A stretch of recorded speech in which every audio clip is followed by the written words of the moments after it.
Bismillahirrahmanirrahim. Salah satu rukun Islam. Yang kedua yaitu tentang sholat. Rukun Islam yang pertama mengucapkan dua kalimat syahadat, asyhadu an la ilaha illallah wa asyhadu anna Muhammad Rasulullah, mendirikan sholat, menunaikan zakat, puasa Ramadan, dan haji ke Baitullah bagi yang mampu menuju ke sana. Salat merupakan tiang agama. Salat harus dilakukan setelah Allah menjelaskan tentang tauhid, maka Allah merintahkan kepada manusia untuk salat. Dan Nabi SAW telah menjelaskan juga tentang tauhid kepada para sahabat. Nabi juga menjelaskan tentang salat. Allah berfirman dalam surah Thaha di ayat 14, innani anallahu la ilaha illa ana fa'budni wa aqimis salata li dzikri. Innani anallahu la ilaha illa ana fa'budni wa aqimis salata li dzikri. Sesungguhnya akulah Allah, tidak ilah yang berhak diibadahi dengan benar bukan hanya aku, kata Allah. Maka beribadah kepadaku dan dirikanlah salat untuk mengingat aku. Allah merintahkan kepada Nabi Musa alaihi salatu wassalam untuk mentauhidkan Allah dan menegakkan salat. Salat ini merupakan tiang agama. Wa amuduhu as-salah. Tiang dari agama Islam ini adalah salat. Harus dilakukan. Makanya tentang salat sendiri Nabi Muhammad SAW menerima perintah salat berbeda dengan yang lain. Allah Isra dan Mi'rajkan Nabi ke langit. Ke langit, sampai ke langit yang 7 sampai Sidratul Muntaha, baru Allah kemudian mewahyukan kepada Nabi Muhammad SAW tentang perintah sholat dari 50 sholat sampai kepada 5 sholat yang Allah katakan tidak akan dirubah 5 waktu sholat itu. Ini wajib dilaksanakan, ini rukun Islam dan berat hukumannya bagi orang meninggalkan sholat. Dari seluruh amal-amal yang terbaik Nabi sebutkan wa'lamu anna khaira a'malikum as-salah. Dalam riwayat Imam Ahmad, ketahuilah bahwa sebaik-baik amal kalian salat. Salat ini harus kita tegakkan. Ini syiar agama Islam yang besar. Ini yang bisa membedakan antara orang itu dia muslim atau kafir dengan salat. Sampai Nabi bersabda dalam hadis yang sahih yang diriwayatkan oleh Imam Muslim, Ahmad dan yang lainnya, bainar rajuli wa bainal kufri wa syirki tarkus shalah. Antara seseorang dengan kekufuran dan kesyirikan meninggalkan salat. Artinya ketika dia meninggalkan sholat, dia sudah masuk di ambang pintu kekafiran. Maka sholatnya harus tegakkan. Maka para ulama, diantaranya Syekh bin Baz, Syekh Utsaimin dan yang lainnya, rahimahumullah, kalau ada orang yang puasa, dia nggak sholat, ya nggak sah puasa, nggak akan diterima oleh Allah. Kan banyak orang-orang yang dia puasa, tapi nggak sholat. Sahur jam 2, tidur, nggak sholat subuh dia. Dan itu tiap hari seperti itu. Jam 2 atau jam 12 dia sahur supaya subuh dia nggak sholat.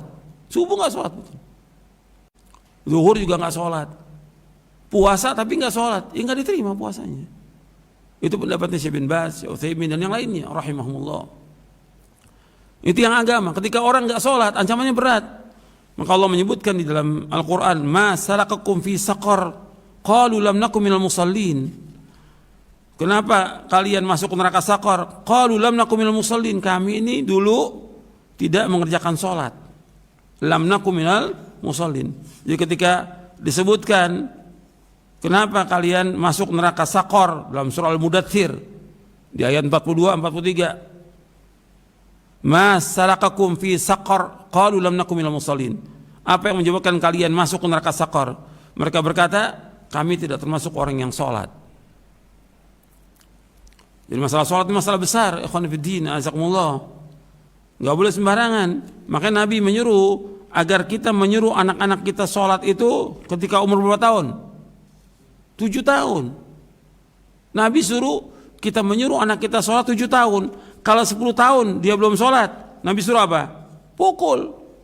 Kata Nabi SAW, muru auladakum bis sholati wa hum abna'u sab'i sinin. Wadribuhum alaihi wa hum abna'u ashrin. Wa fariqu bainahum fil madaji. Kata Nabi SAW, perintahkan anak kamu sholat ketika umur 7 tahun. Kemudian kalau 10 tahun juga mereka belum sholat, pukul, disuruh pukul oleh Nabi SAW. dan pisahkan tempat tidur mereka.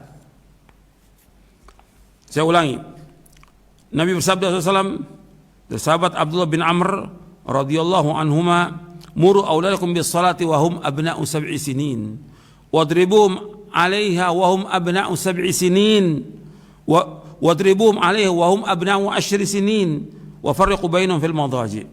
Kata Nabi SAW, perintahkan anakmu salat ketika umur 7 tahun. Wadribuhum 'alaiha wa hum abna'u 10 sinin, dan pukullah dia kalau dia belum sholat sampai umur 10 tahun belum sholat, pukul. Wa farriqu bainahum fil madaji, dan pisahkan tempat tidur antara anak laki dan anak perempuan, pisahkan. Anak laki dan perempuan nggak boleh jadi satu tempat tidurnya. Meskipun dia belum balik, tetap harus bisa. Dan ini hadis diriwayatkan oleh Abu Daud, Ahmad dengan sanad yang hasan. Dan Syekh Al-Albani mengatakan hadis ini hasan sahih dalam Sahih Sunan Abi Daud. Nabi juga bersabda SAW, muru as-sabiyya bis-salati idza balagha 7 sinin wa idza balagha 10 sinin fadribuhu 'alaiha. Perintahkan anak kamu salat ketika berumur 7 tahun, dan apabila telah berumur 10 tahun dia belum salat, pukul dia. Ini hadis sahih riwayat Abu Daud, Tirmidzi, Darimi, Hakim dan yang lainnya dari sahabat Sabrah bin Ma'bad Al-Juhani radhiyallahu anhu. Ada beberapa hadis ini yang merintahkan untuk pukul, disuruh pukul kalau dia belum sholat 10 tahun. Dan yang harus kita perhatikan, kita disuruh untuk menyuruh anak kita sholat. Antum lihat dalam surah Luqman, bagaimana nasihat Luqman kepada anaknya. Yang pertama, Luqman menyebutkan kepada anaknya, la tusyrik billah inna syirka la dzulmun adzim. Jangan kalian berbuat syirik kepada Allah. Syirik itu kezaliman yang amat besar. Kemudian setelah itu berapa ayat, kemudian dalam surah Luqman disebutkan, ya bunayya aqimis shalah wa'mur bil ma'rufi wanha 'anil munkar wasbir 'ala ma asabak inna dzalika min azmil umur. Wahai anakku, tegakkan salat. Tegakkan salat. Kemudian perintahkan yang ma'ruf, cegah yang mungkar, dan sabar terhadap apa yang menimpa kamu. Inna dzalika min azmil umur. Sungguh yang demikian termasuk perkara yang penting. Dalam surah Luqman ayat 17. Dan juga Allah berfirman dalam surah Thaha ayat 132. Dalam surah Thaha ayat 137 Allah berfirman, wa'mur ahlaka bis salati wastabir 'alaiha la nas'aluka rizqan nahnu narzuquk wal 'aqibatu littaqwa. Perintahkan keluarga kamu salat dan sabarlah. Perintahkan keluarga kamu salat dan sabarlah. Kami enggak minta rezeki dari kamu, kami akan berikan rezeki kepada kamu, dan akibat yang baik bagi orang yang takwa. Artinya dengan salat ini Allah akan datangkan rezeki. Bagaimana dijelaskan oleh Al-Hafidz Ibnu Katsir dalam tafsirnya. Artinya dengan kita salat Allah akan berikan rezeki kepada kita.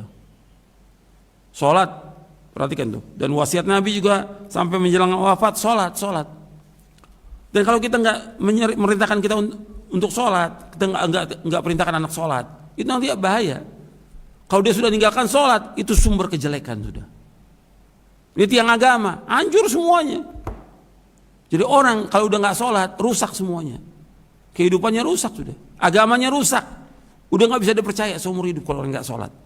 Nggak salat, nggak ada keberkahan dalam hidupnya, nggak ada ketenangan dalam hidupnya. Ketika orang meninggalkan sholat, hukumannya berat dalam Islam. Berat. Kenapa? Dia berada di ambang pintu kekafiran ketika nggak sholat. Dan sesat, pasti sesat orang kalau udah nggak sholat. Allah sebutkan dalam surah Maryam di ayat 59, Allah berfirman, فَخَلَفَ مِنْ بَعْدِهِمْ خَلْفٌ أَضَاعُوا الصَّلَاةَ وَاتَّبَعُوا الشَّهَوَاتِ فَسَوْفَ يَلْقَوْنَ غَيًّا. Maka sesudah generasi mereka, sudah generasi para nabi, para rasul alaihi wasallam, digantikan oleh generasi berikutnya. Bagaimana generasi berikutnya? Adha'us shalah, mereka menyiapkan salat.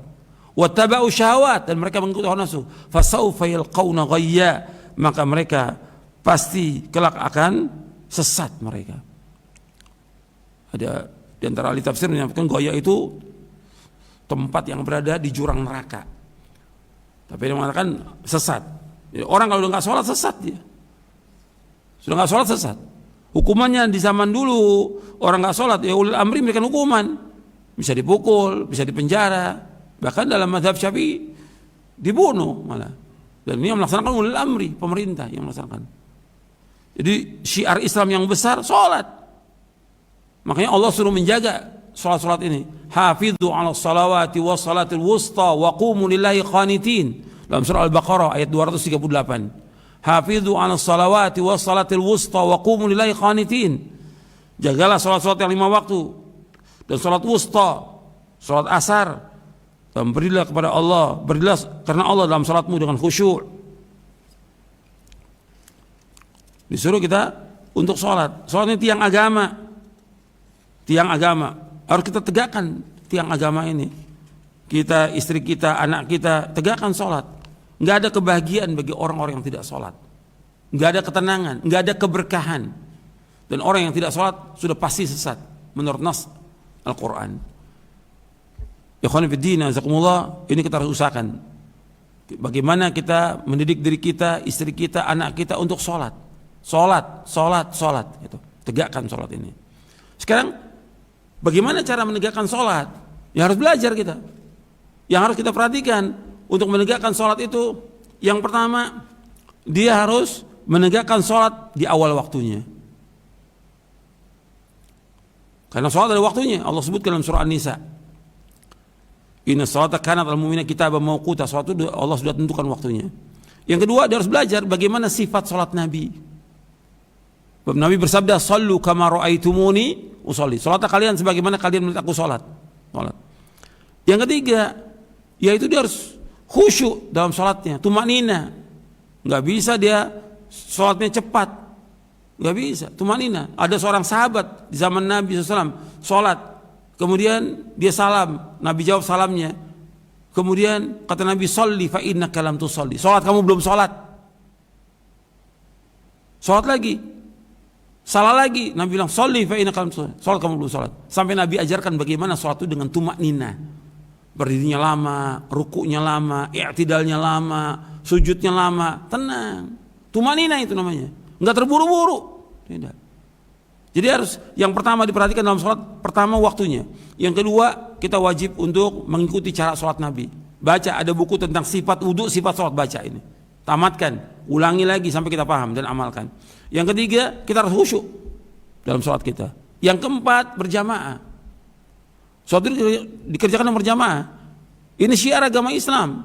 Makanya Nabi SAW ketika Nabi sampai di Madinah, pertama kali yang Nabi bangun masjid untuk sholat berjamaah. Pertama kali ketika Nabi hijrah ke Madinah, masjid. Yang pertama Nabi bangun dulu Masjid Quba, yang Allah puji dalam Al-Quran surah At-Taubah, Masjid Quba. Setelah itu Nabi masuk kota Madinah, kemudian Nabi bangun Masjid Nabawi. Nabi bangun untuk menegakkan sholat yang 5 waktu. Ini tempat berkumpulnya manusia, tempat ibadah kepada Allah, tempat yang paling baik dari semua tempat di muka bumi, masjid. Tegakkan sholat di masjid, dan adzan dikumandangkan agar manusia datang ke masjid. Syiar Islam yang paling besar adzan. Bahkan dengan adzan dalam Sahih Bukhari disebutkan untuk membedakan antara negara itu kafir atau bukan dengan adzan. Maka Nabi ketika akan menyerang satu tempat, Nabi tunggu, lihat ada adzan enggak. Kalau adzan jangan diserang, berarti di Muslim, negara Islam. Tapi kalau nggak ada adzan, berarti bukan negara Islam. Syiar Islam yang besar adzan. Sekarang ketika adzan dikumandangkan, untuk apa dikumandangkan adzan? Dikumandangkan adzan untuk orang sholat berjamaah, agar orang datang mengerjakan sholat berjamaah. Maka di Madinah itu nggak ada orang nggak hadir sholat berjamaah, hatta orang munafik. Karena untuk membedakan sholat berjamaah antara orang Islam dengan munafik. Dan kelihatan tuh orang munafik itu berat ketika mengerjakan sholat berjamaah, berat. Terutama sholat apa? Subuh dan sholat isya, berat bagi mereka. Inna athqalas salati al munafiqin salatul isya wa salatul fajr. Walau ya'lamuna ma fi ma la atauhuma walau habwan. Sesungguhnya sholat yang paling berat seorang munafik, sholat isya dan sholat subuh. Kalau mereka tahu tentang keutamaan dua sholat itu, mereka akan datang dengan merangkak ke masjid. Ini hadis sahih riwayat Bukhari dan Muslim. Jadi ikhwan fillah, azakumullah, ini masalah yang penting yang harus kita pahami, dan sholat ini harus dikerjakan dengan berjamaah. Berjamaah di mana tempat di situ menggunakan azan, itu kita kerjakan sholat. Harus kita kerjakan sholat. Dan itu tanda bahwa dia muslim atau tidak kelihatan dengan dia sholat. Dan juga berjamaah. Sekarang kalau di rumah nggak ada yang tahu dia sholat apa tidak. Kalau dia di rumah, oh orang Islam, dia sholat. Dari mana kita tahu dia sholat di rumah? Dia sholat atau tidak? Tapi kalau di masjid kelihatan. Makanya di situ Nabi SAW menyuruh mereka untuk sholat berjamaah. Dan nanti saya akan jelaskan nanti tentang keutamaan sholat berjamaah dan juga hadis-hadis yang memerintahkan sholat berjamaah. Karena harus berjamaah. Karena apa? Untuk membedakan ini benar apa tidak dia orang Islam sholat atau tidak. Karena jelas keutamaan sholat berjamaah 27. Dan Allah merintahkan kita untuk meramaikan masjid. Nah sekarang masjid dibangun oleh umat Islam. Apa dibiarkan begitu? Masjid dibangun untuk dikerjakan sholat padanya. Baik sholat berjamaah yang 5 waktu dan juga sholat Jumat. Azan dikumandangkan untuk apa? Kan ada panggilan hayya 'ala shalah, hayya 'ala shalah, hayya 'alal falah, hayya 'alal falah. Untuk apa? Agar orang sholat di masjid. Panggilan azan ini dikumandangkan dan Nabi ajarkan kepada sahabat Bilal bin Rabah agar dikumandangkan agar umat ini datang untuk berjamaah di masjid. Dan keutamaannya yang disebutkan banyak, puluhan keutamaan. Dan berkaitan dengan apa? Berkaitan dengan iman. Salat ini kaitannya dengan iman. Ini rukun Islam yang kedua dan iman. Ya Allah menyebutkan dalam Al-Quran dalam surah At-Taubah ayat 18 bahwa masalah salat berkaitan dengan masalah iman. Iman. Kalau kita orang beriman datang ke masjid. Innama ya'muru masajidallah man amana billahi wal yawmil akhir wa aqama shalah wa ata zakah wa lam yakhsha illa Allah fa asa ulaika yakunu minal muhtadin. Allah sebutkan di dalam surah At-Taubah, antum lihat dalam surah At-Taubah di ayat 18. Allah mengkaitkan tentang salat berjamaah berkaitan dengan iman. Kaitan salat berjamaah ini berkaitan dengan iman. Allah berfirman dalam surah At-Taubah ayat 18, "Innama ya'muru masajidallah man amana billahi wal yawmil akhir wa aqama as-salata wa ata az-zakah wa lam yakhsha illa Allah fa 'asa ulaika yakunu minal muhtadin." Sesungguhnya yang meramaikan masjid Allah adalah orang-orang beriman kepada Allah dan hari akhir, mendirikan salat, mengeluarkan zakat dan dia tidak takut melainkan hanya kepada Allah. Fa 'asa ulaika yakunu, maka mudah-mudahan mereka itu termasuk orang-orang yang mendapatkan petunjuk. Artinya mereka akan hidayah. Artinya mereka, kalau kata-kata asa itu pasti bagi Allah Ta'ala. Artinya Allah akan berikan petunjuk orang-orang yang sholat itu. Di sini Allah menyebutkan yang meramaikan, hanyalah yang meramaikan masjid Allah orang beriman. Dan hari akhir orang mendirikan sholat, mengeluarkan zakat. Sekarang kalau masjid nggak diadakan sholat berjamaah, sepi. Di mana itu keimanan orang-orang di kampung itu? Kalau ada tidak diadakan adzan di kampung itu, kata Nabi SAW, apabila satu kampung tidak diadakan, ihstahwadza alaihimus syaitan, setan telah menguasai mereka itu, satu kampung itu. Harus ada adzan. Jadi soal berjamaah ini harus tegak, nggak boleh kita nggak melaksanakan berjamaah. Berjamaah ini penting. Ini merupakan syiar Islam yang besar yang wajib kita tegakkan. Mudah-mudahan yang saya sampaikan yang bermanfaat. Wassalamualaikum Muhammadin sallallahu alaihi wa ala alihi wasallam. Wa akhiru da'wana alhamdulillahirabbil alamin. Untayan Mutiara Nasihat. Untayan Mutiara Nasihat. شهر رمضان الذي أنزل فيه القرآن هدى للناس وبينات من الهدى رمضان مبارك. شهر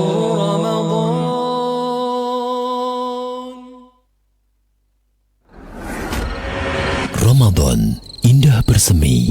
شهر رمضان الذي أنزل فيه القرآن هدى للناس وبينات من الهدى والفرقان. Ramadan indah bersemi. شهر رمضان الذي أنزل فيه